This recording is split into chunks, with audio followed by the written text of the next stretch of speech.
तो English grammar का मैंने सिलेबस लिखवा दिया था, ठीक है, सबको पता है।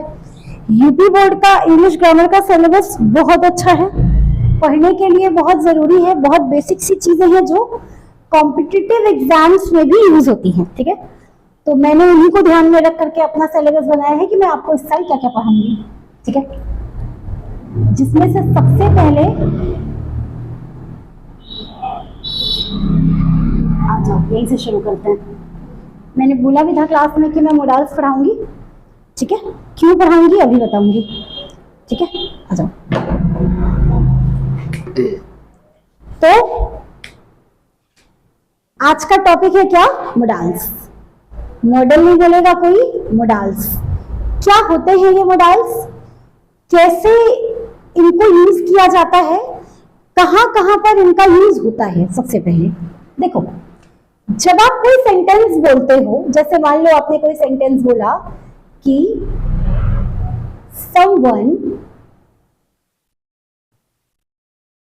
suggested me, ठीक है, किसी ने आपको सजेशन दिया। क्या सजेशन दिया?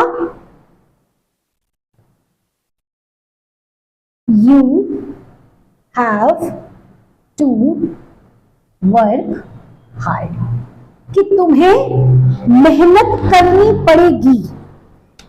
तो ये जो बड़ी बड़ी सी चीजें होती हैं जहां पर वर्ब, प्रेपोजिशन, हेल्पिंग वर्ब या प्रेपोजिशन एक लंबा सा वर्ड बनाता है, इसको सिंप्लीफाई करने के लिए, आसान करने के लिए हम मोडाल्स का यूज करते हैं। इसी वाक्य को कैसे लिख सकते हो? यू शुड वर्क हार्ड, ठीक है। यानी कि अपनी बड़ी सी बात को किससे रिप्लेस कर दिया गया? Should say. एक और सेंटेंस लेते हैं। मान लीजिए मैंने कोई सेंटेंस बोला कि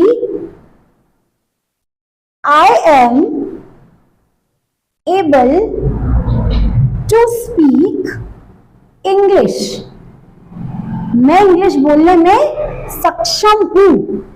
तो ये जो इतना बड़ा सा है कि एम एबल टू, इसकी जगह आप क्या लिख सकते हो?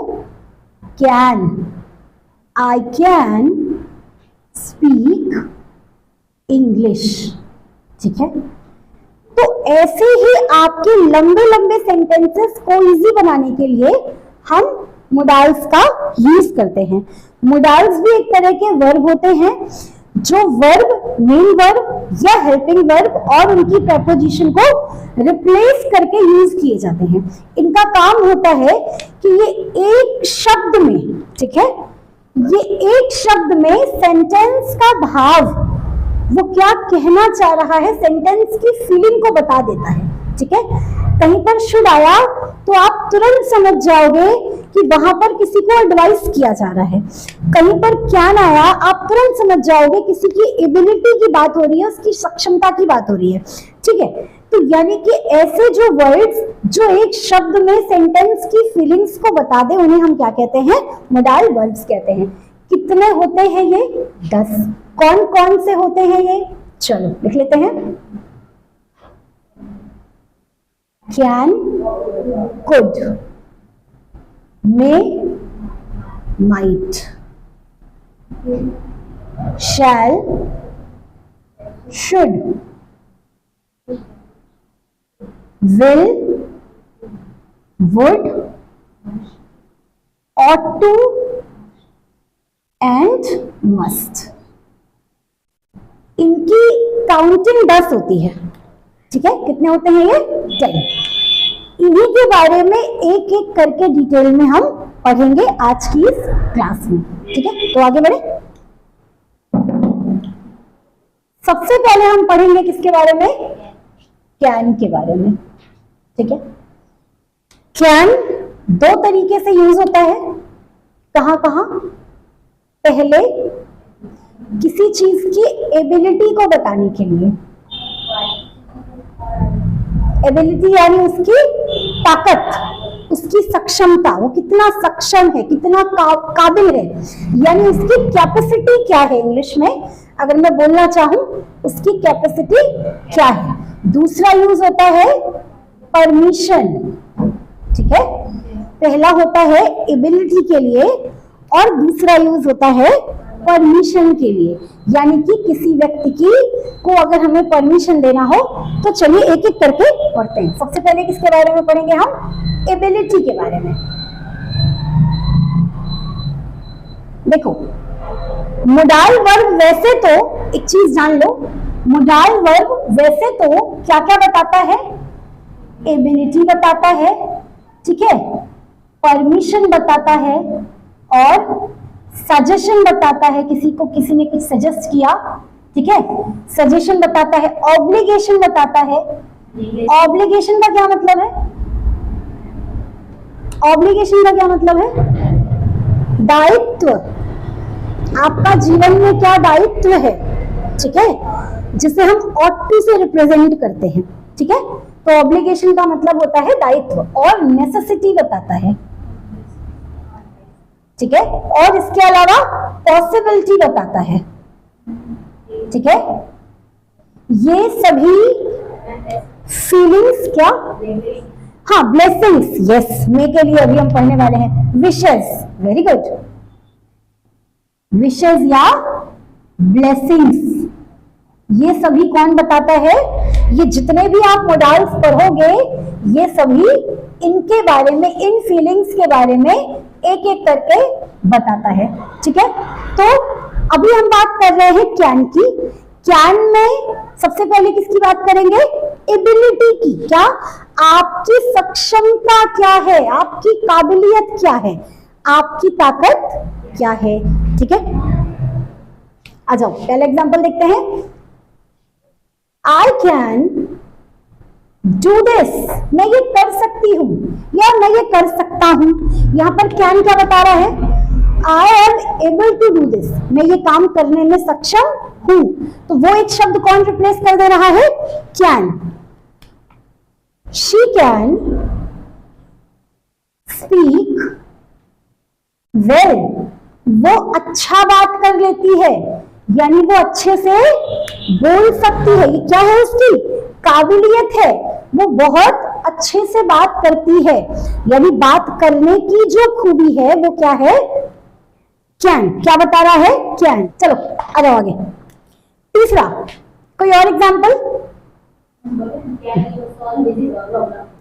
हाँ, can you solve this problem. ये परमिशन तो नहीं है, सोच लेना, ये सेंटेंस परमिशन में तो नहीं आएगा। आप किसी से पूछ तो रहे हैं लेकिन आप उसकी एबिलिटी टेस्ट कर रहे हैं, ठीक है, आप उसकी एबिलिटी टेस्ट करें। अगर मैं मान लीजिए इसी क्वेश्चन को चेंज कर दूं, मैं ऐसा बोलूं कि can you give me a glass of water, can you give me a glass of water, तो वो आपका एबिलिटी नहीं रह जाएगा। अभी परमिशन में बताऊंगी वो सेंटेंस। अच्छा लिख देती हूँ, याद रह जाएगा। क्या? Can you give me a glass of water, ठीक है। तो ये सेंटेंस आपका एबिलिटी नहीं बता रहा है, ये आपसे आपका परमिशन, यानी आप किसी से कुछ मांग रहे हैं। अच्छा एक और बात, जब हम किसी से कैन के रिस्पेक्ट में बात करते हैं, क्योंकि इसको तो हम ऐसे भी बोल सकते थे ना कि please give me a glass of water, तो वो आपका कैसा सेंटेंस हो जाता है? Optative sentence.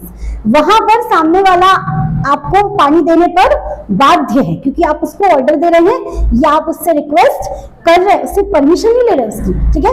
लेकिन यहाँ पर ध्यान से समझना, can you give me a glass of water, यानी आप उससे पूछ रहे हैं। आपने मुझे पूछा कि can you give me a glass of water, मेरा नहीं मन है तो मैं बोलूंगी नो, प्लीज गो अहेड, जाकर खुद ले लो, ठीक है। यहाँ पर सामने वाले के पास चॉइस है, उसका मन करेगा देगा, उसका मन करेगा नहीं देगा, ठीक है। इसलिए ये सेंटेंस किसमें आता है? परमिशन में। और हम इसे कहाँ पढ़ते हैं? मोडाल्स में पढ़ते हैं। क्या यहाँ तक बात समझ में आई? ठीक है, आ जाओ, परमिशन के लिए ही पढ़ा रही थी इसे, तो परमिशन के एग्जांपल्स यहाँ लिख दूंगी, ठीक है। चलो, और कोई अच्छे से एग्जांपल्स कैन के लिए? शी कैन आंसर वेल, यानी वो बहुत अच्छे से जवाब दे सकती है। ठीक है, वो बहुत अच्छे से जवाब दे सकती है।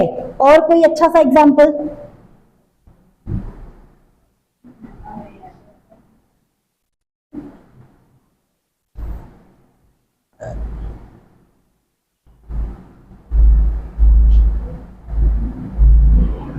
अच्छा, एक सेंटेंस में लिख रही हूं, बताइएगा। They can go with their friends. ये आप कहां पढ़ेंगे? परमिशन में पढ़ेंगे या एबिलिटी में पढ़ेंगे? यहां पर तुम्हारे कहने का मतलब है कि they can go with their friends, वो अपने फ्रेंड्स के साथ जा सकता है। अगर हम इस सेंटेंस को ऐसे समझना चाहें कि वो जा सकता है या नहीं जा सकता है, इट्स डिपेंड किस पर? इस पर, ऐसा नहीं है।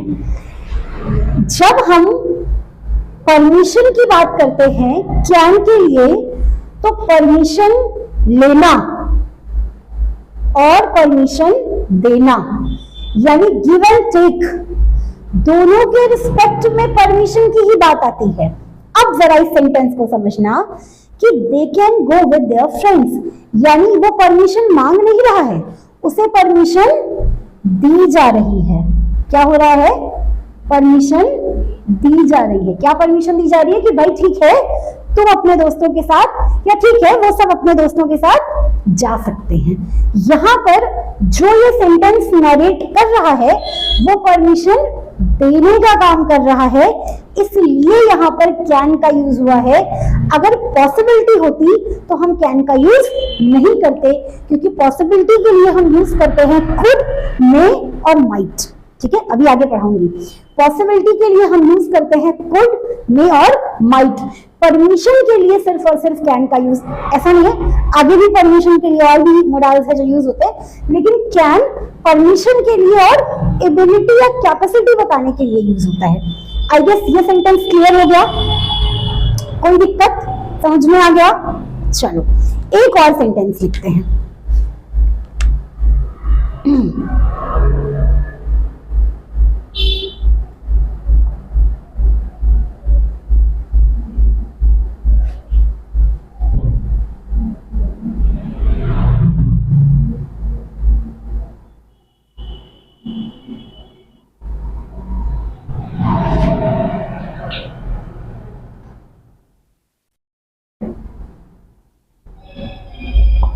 चलिए, मैंने दो बड़े अच्छे सेंटेंसेस लिखे हैं।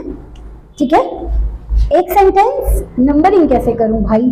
चलो इधर से, ये पहला, ये दूसरा, और इसको अभी नंबर नहीं देते क्योंकि अभी तो आपको बताना बाकी है। ठीक, तो ध्यान से देखना, ये एबिलिटी के लिए अभी इतना बताया मैंने।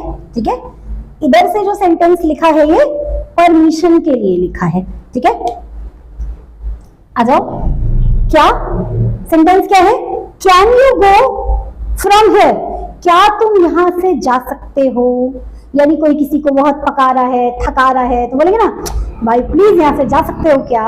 अच्छा, एक और बात, कैन का यूज हम इनफॉर्मल तरीके से करते हैं। ठीक है, कैन का यूज हम इनफॉर्मल तरीके से करते हैं। ठीक है, तो इसलिए मैं ऐसे बोल रही हूँ कि जब कोई आपको बहुत पकाए थकाए तो कैसे बोलते हो? यार प्लीज जा सकते हो क्या यहाँ से? तो कैसे बोलोगे? Can you go from here, क्या तुम यहाँ से जा सकते हो? यानी आप उससे आग्रह नहीं कर रहे हैं, उससे परमिशन ले रहे हैं, यानी इसको बोल रहे हैं। तो वो सीधी बात है, उसका मन करेगा जाएगा, नहीं मन करेगा बोलेगा नहीं मैं नहीं जाऊंगा, क्या कर सकते हो? ठीक है, तो ऐसे सेंटेंसेस में भी हम कैन का यूज करते हैं।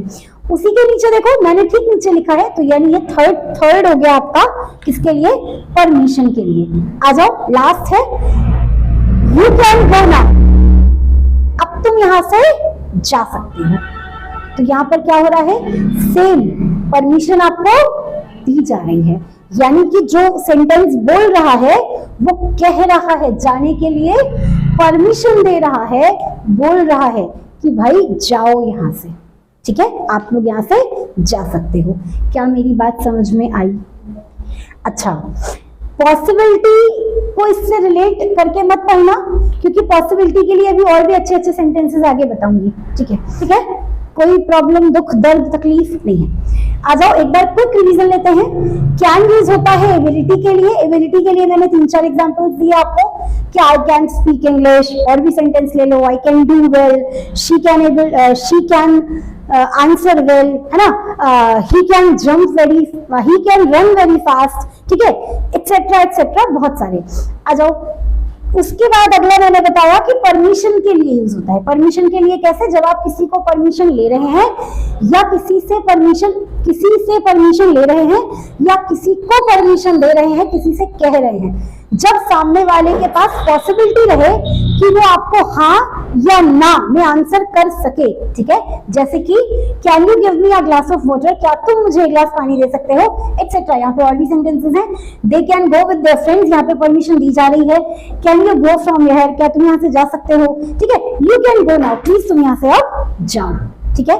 तो यहाँ पर भी परमिशन दी जा रही है, आग्रह नहीं किया जा रहा है, ऑर्डर नहीं दिया जा रहा है। ध्यान रखना, ये इंपरेटिव सेंटेंस नहीं है, ऑर्डर नहीं दिया जा रहा है, सेंटेंस में ऑर्डर नहीं दिया जा रहा है। क्या यहां तक क्लियर है? आगे बढ़े, चलो।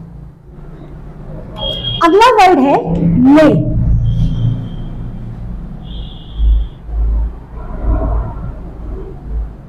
नेक्स्ट वर्ड है मे। अरे यार, अच्छी, ठीक है, मे। कहां कहां यूज होता है ये मे?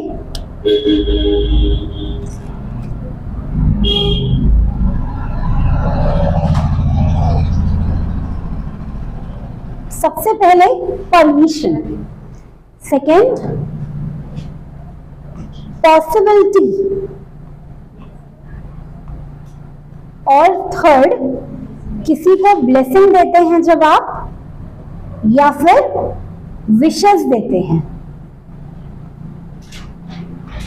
ठीक है। इन 3 कंडीशंस में हमारा मे यूज होता है। अभी मैंने आपको कैन के लिए कुछ एग्जांपल्स बताए कि मैम आपने तो बताया कि कैन भी परमिशन में यूज हो रहा है, अब मे भी परमिशन में यूज हो रहा है, तो दोनों में डिफरेंस क्या है? आप कैसे समझेंगे कि आप कैन की बात हो रही है कि मे की बात हो रही है? बहुत ध्यान से समझना ये चीज, ठीक है। We are talking about permission, कि जब आप किसी चीज को परमिशन देते हैं या आपको कहीं से परमिशन मिलती है, दोनों केस यहाँ पर लागू करते हैं, ठीक है। तो आप कैसे पहचानेंगे कि बात कैन की हो रही है या बात मे की हो रही है? मैंने अभी थोड़ी देर पहले एक सेंटेंस लिखा था, यू कैन गो नाउ, ठीक है, ये कोई एक सेंटेंस है कि यू कैन गो नाउ। अगर मैं यही सेंटेंस मे के रिस्पेक्ट में लिखूं, यू मे गो नाउ, पहले समझना आराम से, मैं कंफ्यूज नहीं कर रही हूं, मैं आपको समझाने की कोशिश कर रही हूं कि आप कैसे एक जैसी 2 बातें समझ पाओगे, ठीक है। तो यू कैन गो नाउ या यू मे गो नाउ, दोनों ही केस में आपका सेंटेंस फॉर्मेशन बिल्कुल ठीक है। यहां पर यूज हुआ है कैन का, यहां पर यूज हुआ है मे का, तब अंतर कहां है? तब मैं क्यों कह रही हूं अगर दोनों ठीक है, तो फिर अगर मेरे पास फिल इन द ब्लैंक्स आ रहा है, यू डैश गो नाउ, मेरा मन किया कैन भरने का, मेरा मन किया मे भरने का, नहीं। आपको ये सेंटेंस किसी सेंटेंस का पार्ट होगा, कहीं का टुकड़ा होगा, कोई पैराग्राफ में चीज लिखी रहती है, तो जब ये सेंटेंस आपके सामने आएगा और सेंटेंस का प्रीसीडिंग यानी कि सब्जेक्ट का जो भाव है, जहां से ये सेंटेंस निकल रहा है, आपको पढ़कर पता चल जाएगा कि जो बात हो रही है वो इनफॉर्मल तरीके से हो रही है या फॉर्मल तरीके से हो रही है। अगर आप किसी फ्रेंड को कह रहे हैं तो आप कैन बोल सकते हैं। अगर आपका टीचर आपसे कह रहा है, आप अपने टीचर को कह रहे हैं, आप अपने कलीग को बोल रहे हैं, या आप ऑफिस में बोल रहे हैं, या आप अपने किसी ऐसे व्यक्ति को बोल रहे हैं जिसे आप परिचित नहीं है, वो आपके लिए अननोन है, तो आप उसके लिए मे का यूज करेंगे, तब वहां पर मे इज द राइट आंसर। अच्छा, क्या हो अगर हमें ये पता ही ना हो, एग्जाम में डायरेक्टली आ जाए कि एक सेंटेंस दिया है, अब ऑप्शन है आप कुछ भी भरें, तो वहां पर अगर आपके पास दोनों में से एक है तो कोई बात नहीं, लेकिन अगर दोनों ऑप्शन में है तो definitely you will go with, क्या मेरी बात समझ में आई? अरे यहां तक सबको समझ में आया?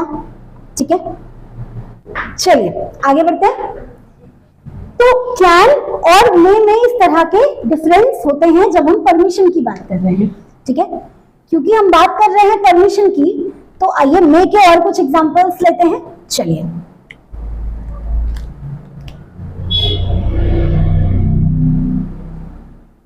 परमिशन की बात हो रही है, किसके रिगार्डिंग बात हो रही है? मे के लिए बात हो रही है।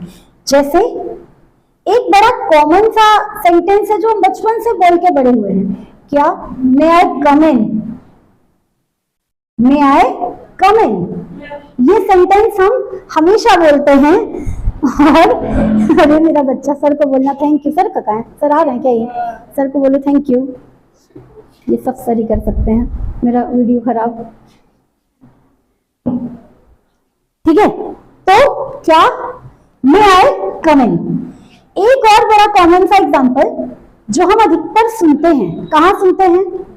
अभी सुन के बड़ा मजा आएगा। May I have your attention please, कहाँ सुनते हो? बताओ, ये वाक्य आपने कहाँ सुना है? May I have your attention please? Railway station पे, एयरपोर्ट पे, या जहां पर अनाउंसमेंट हो रही होती है, बोलता है ना may I have your attention please, blah blah blah blah, जो भी इंफॉर्मेशन उनको देनी होती है। तो ये जो मे है, इस सेंटेंस का मतलब होता है कृपया मैं आपका ध्यान अपनी ओर आकर्षित करना चाहती हूँ, यानी मैं आपसे इजाजत मांग रही हूँ कि आप अपना ध्यान मेरी ओर आकर्षित करें, ठीक है। एक और बड़ा अच्छा सा एग्जांपल आ रहा है मेरे दिमाग में, मे आई हेल्प यू, क्या मैं आपकी मदद कर सकती हूँ, ठीक है। तो ऐसे सेंटेंसेस हम कहाँ यूज करते हैं? परमिशन में, ठीक है। आई गेस क्लियर हो गया होगा। चलो अब पढ़ते हैं नेक्स्ट।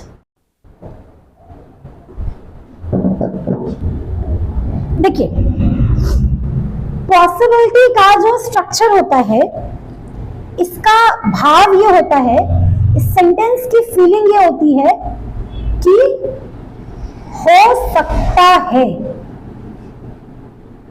ठीक है। हो सकता है, क्या हो सकता है? हो सकता है आज बारिश हो सकता है वो घर पर हो सकता है आज छुट्टी हो जाए, ठीक है। हो सकता है ये दवाइयां आपको नुकसान कर जाएं, बोलते हैं ना हम लोग, हो सकता है इसे खाने से तुम बीमार पड़ जाओ। ऐसे वाक्य हम रोज यूज करते हैं। इन सेंटेंसेस को हम किससे रिप्लेस करते हैं, किससे रिप्रेजेंट करते हैं? मे से। जैसे जो मैंने बोला, अभी इन सभी को लिखकर दिखाती हूं। इट मे रेन टुडे, हो सकता है आज बारिश हो।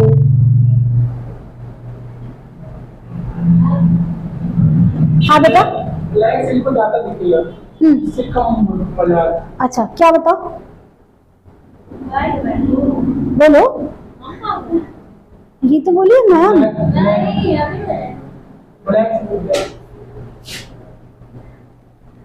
इसमें नहीं डालना है। चलिए, डोंट ईट, या ईट नहीं, मेडिसिन के लिए टेक का यूज करते हैं। Don't take too much pen killer, बहुत सारी दर्द की दवाइयां खाते हैं ना हम दर्द होने पर, तो don't take too much pain killer, they may cause side effect.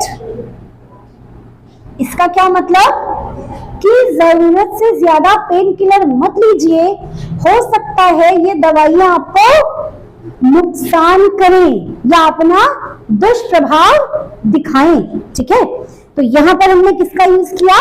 मे का। ऐसे सेंटेंसेस में हम मे का यूज करते हैं। चलिए एक और एग्जांपल लेते हैं।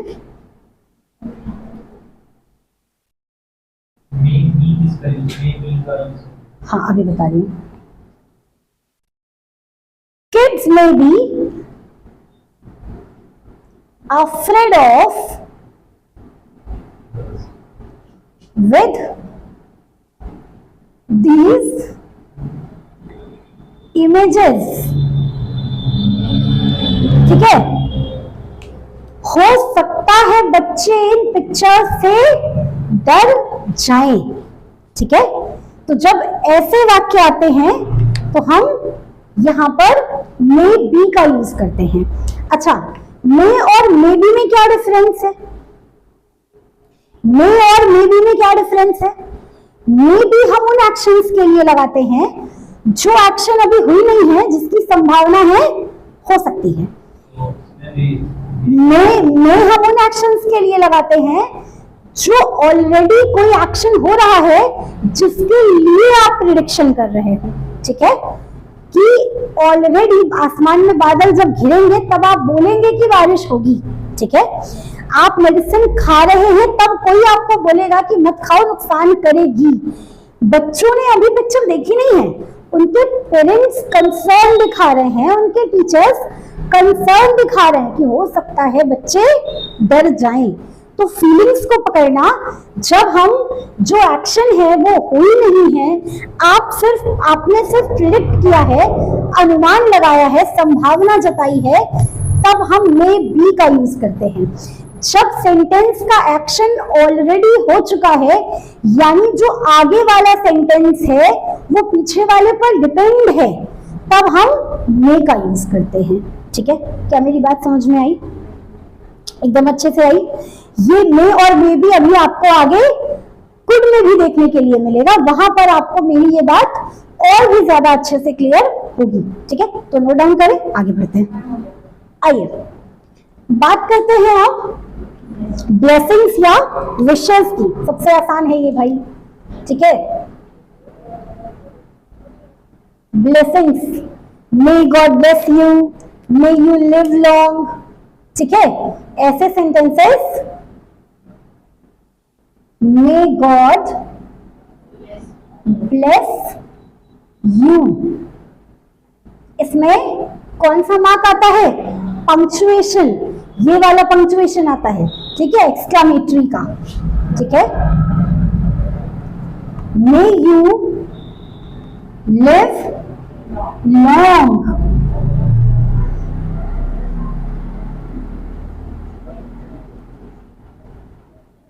may you live long and happily, यानी ईश्वर करे आप दोनों लंबे समय तक और खुशहाल रहें। जब हम किसी को ऐसी ढेर सारी विशेस देते हैं या उनके लिए ब्लेसिंग्स करते हैं, वो सभी सेंटेंसेस कहाँ आते हैं? मे के अंदर ही आते हैं। सबसे आसान तो ये मे वाला था भाई, ब्लेसिंग्स वाला। ठीक है, चलो मूव अहेड। तो अभी तक हमने क्या सीखा कि कैन कहाँ कहाँ यूज होता है और मे कहाँ कहाँ यूज होता है। दोनों में सिमिलैरिटी क्या देखी कि दोनों ही परमिशन के लिए यूज होते हैं और दोनों एक दूसरे से कैसे अलग हैं। ठीक है, चलिए अब बारी आती है थर्ड की। What is the time? बस किया जाए आज के लिए।